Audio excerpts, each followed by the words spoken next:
Saurabh Srivastava is our first speaker. Saurabh, as most of you would know, has been a successful entrepreneur several times over.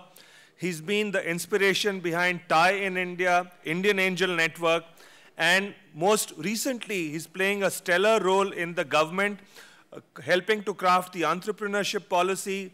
He's a member of the National Innovation Council, but he's going to talk to us in his capacity as someone who's been a driving force behind the India Inclusive Innovation Fund.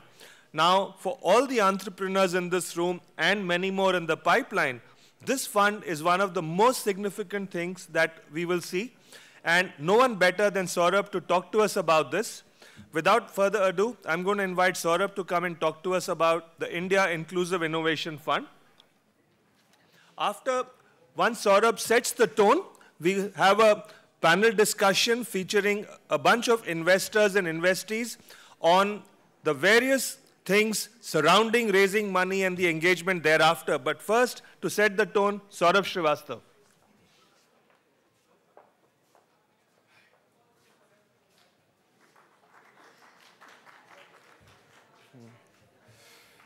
Well, good morning, everyone.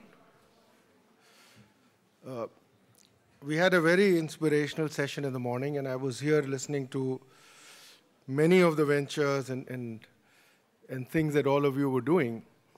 And I must say, it left me very impressed. You saw that it moved Sam to tears. I mean, he was so impressed with what was happening. So let me talk to you a little bit about what we're trying to do at the National Innovation Council on stuff that relates to all of you. And as you know, that the focus of the National Innovation Council that the Prime Minister had set up is to look at one huge challenge. And that challenge is that while in many sectors we've done well, there are parts of society, like all of us in the room, who have done better and better over the last decade. We still have more than half of the country that lives in poverty. So there's a lot that we need to do, but with the limited resources that we have. And whenever you want to do a lot more with a lot less, you need innovation. And that is the whole theme for the National Innovation Council. And it's doing several things in very many sectors, creating sectoral councils, clusters, state innovation councils. There's a lot of work that the council is doing.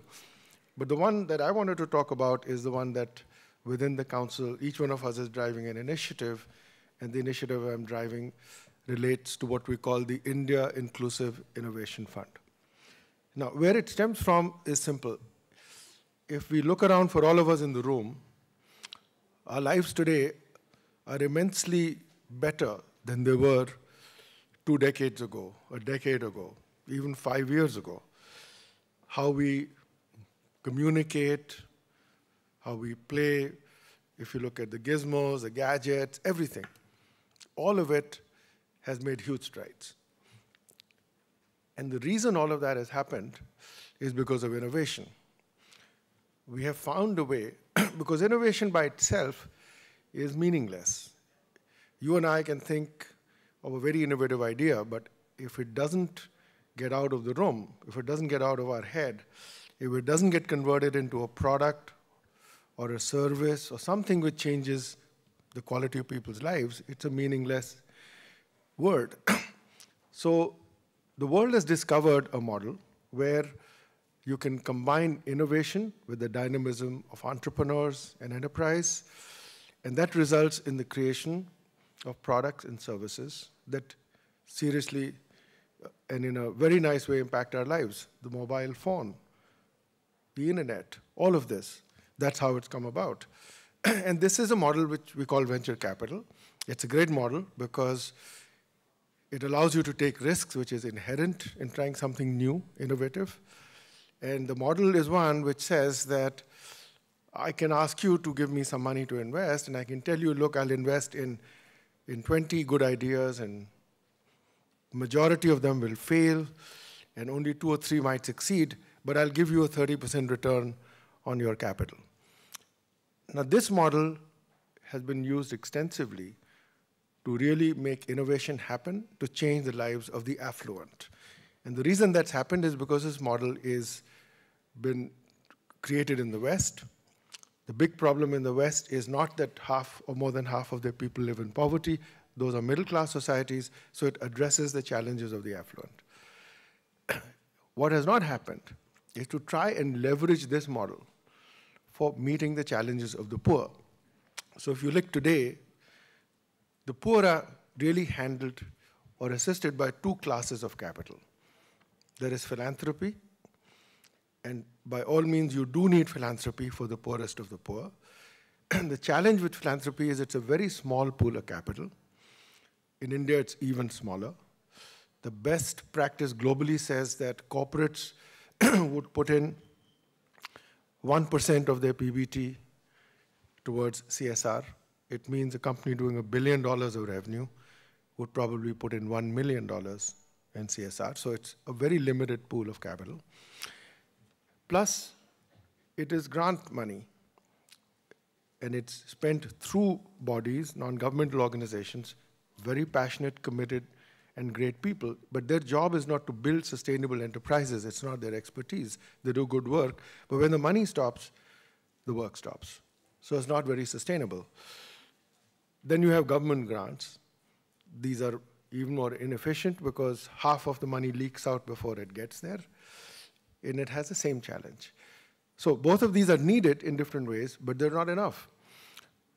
Our challenges are huge. We're not trying to solve the problems of 1 million or 2 million people. So we need to have a model which is more sustainable. And so the idea in this India Inclusive Innovation Fund is to borrow a lot from Professor C.K. Prahlad's thesis. And this is to say, why don't we use the same model that has been able to attract, the venture capital model, that's been able to attract immense amounts of capital and the best brains in the world to solve the problems, improve the quality of lives of the affluent. Why don't we use the same model and apply it to the problems of the poor? So why don't we combine innovation with the dynamism of enterprise to create sustainable solutions which can scale? Because that is the only way we can address this. And if we are successful in doing that, so if we can create a new class of capital where we say to investors, we will give you modest financial returns, not 30% IRR, but let's say 10% IRR, but coupled with measurable social returns, and we create that class of investors, then we have unlocked a much, much larger pool of capital beyond philanthropy, beyond government grants.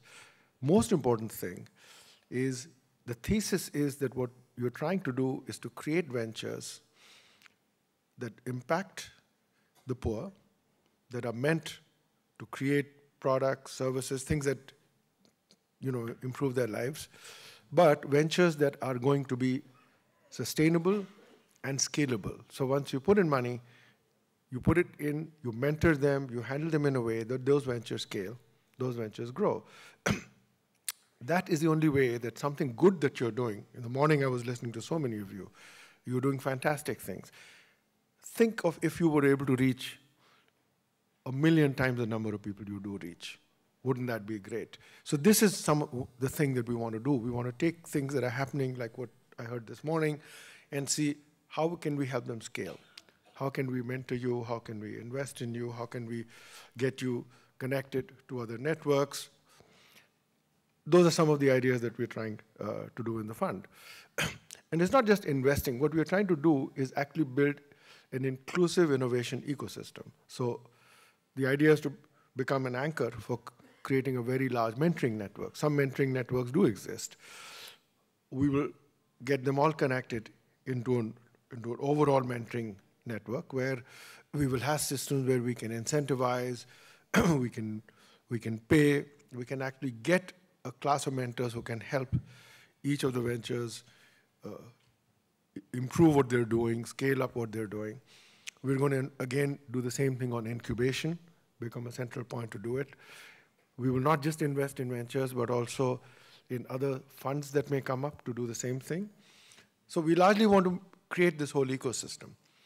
So what we're doing in this fund is our aspiration is to create a $1 billion fund, a 5,000 crore fund.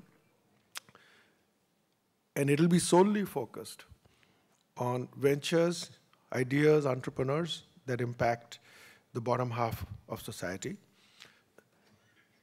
It's a fund in which the government has agreed to put in, to anchor it with the first 20%. The rest of the money is coming from public sector banks, insurance companies, private sector banks, multilateral agencies, corporates, all kinds of sources. It's going to be professionally managed, so it's not a government-run fund, although government would support it.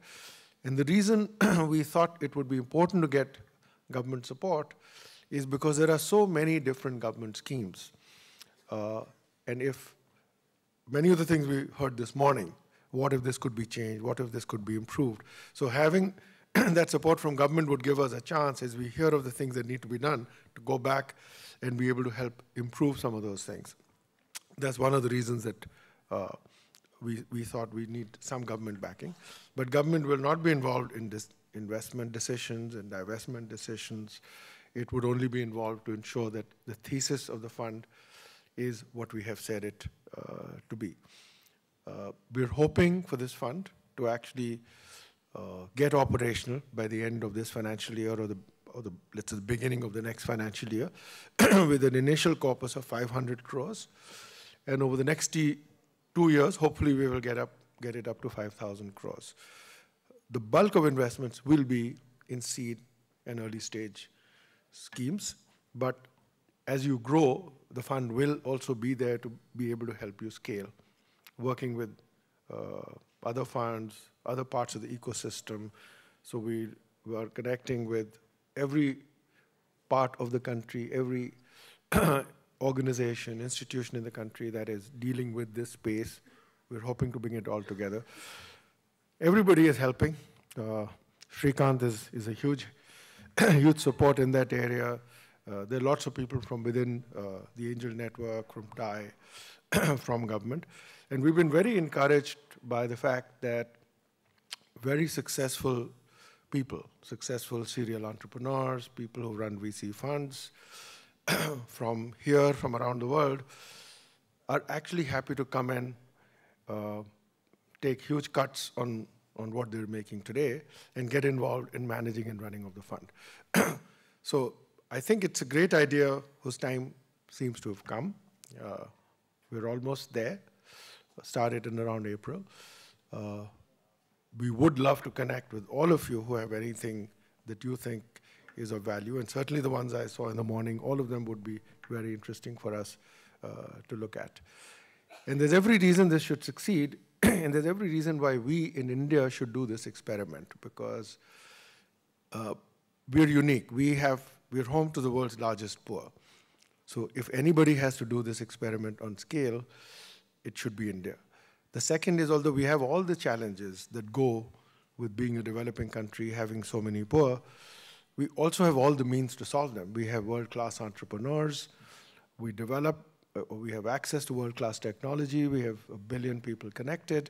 So if there's any country in the world which has large challenges, let's call them opportunities to do things, and the ability to do it, it is India. And if we can get it right on scale, then I think around the world, people will learn from us and adopt this model.